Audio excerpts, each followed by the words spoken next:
There's something about royalty that fascinates us.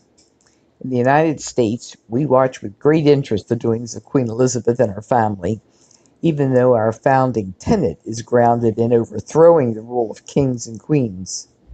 It may be that the lives of kings and queens represent a fairy tale like imagining of a good life that we just can't help dreaming about.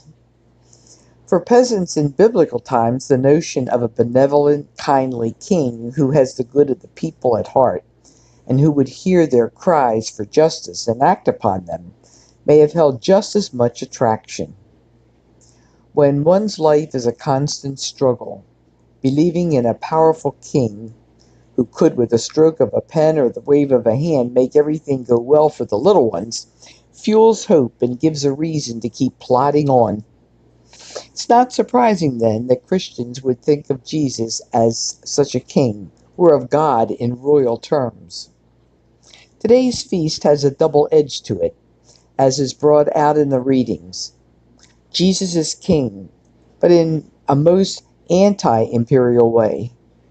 In the Gospel, we see Jesus on trial before Pontius Pilate, who is the extension of the imperial arm in Palestine. Unlike the Synoptic Gospels, in John, Jesus does not remain silent before the Roman governor.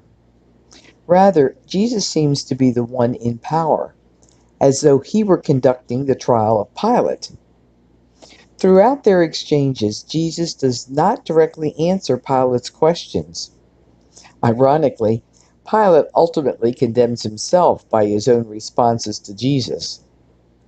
Pilate takes on a mocking tone as he taunts Jesus about being a king. What kind of a king is handed over by his own people and doesn't have an army to defend himself? Pilate also ridicules any nationalistic hopes of the Jewish people for self-rule. This mockery continues in a subsequent scene as Pilate's soldiers drape a purple cloak over Jesus, place a thorny crown on his head, and imitate the greeting given the emperor, "Hail Caesar." When Pilate questions, "Are you the king of the Jews?" Jesus shifts the discussion away from himself as king and speaks instead of his kingdom. By using imperial language to speak of God's realm where love and fullness of life reign supreme, Jesus undermines kingly expressions of power that exploit and abuse others. He calls his followers friends and invites them into a community of beloved disciples in which the leaders are the first to wash the feet of these least regarded.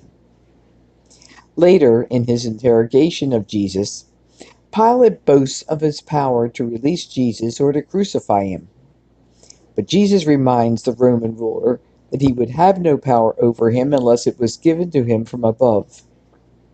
Moreover, Jesus already has declared to his disciples that no one has power over his life. He himself lays it down freely.